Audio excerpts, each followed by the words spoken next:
దేశ రక్షణలో నిమగ్నమై విధి నిర్వహణలో అసూలు బాసిన లాన్స్ నాయక్ మొదలవలస చిన్నారావుకు శ్రీకాకుళంలో అంత్యక్రియలు ఘనంగా జరిగాయి. ఆయన స్వస్థలం శ్రీకాకుళం జిల్లా ఎచ్చర్ల మండలం ఫరీద్పేట.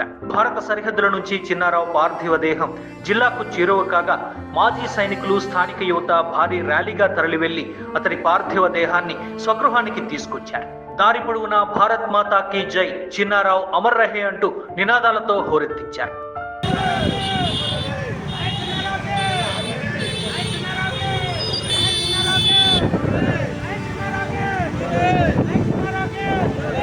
స్వగృహానికి చేరుకోగానే కుటుంబ సభ్యులు, బంధుమిత్రుల రోదనలు మిన్నంటాయి. దీంతో ఒక్కసారిగా ఆ గ్రామం శోకసంద్రంలో మునిగిపోయింది. ఇక మిలిటరీ లాంఛనాలకు అనుగుణంగా నేషనల్ ఫ్లాగ్ ను లాన్స్ నాయక్ చిన్నారావు తల్లి, భార్యకు అందించారు. అనంతరం స్థానిక ఎక్స్ సర్వీస్ మెన్లు తమ గౌరవ వందనాన్ని అందించారు. ఆపై లోకల్ పోలీసులు గౌరవ వందనాన్ని అందించి గార్డ్ ఆఫ్ హానర్ చేశారు. ఆఖరి వందనాన్ని గాల్లో 3 రౌండ్లు ఫైర్ చేసి అందజేశారు.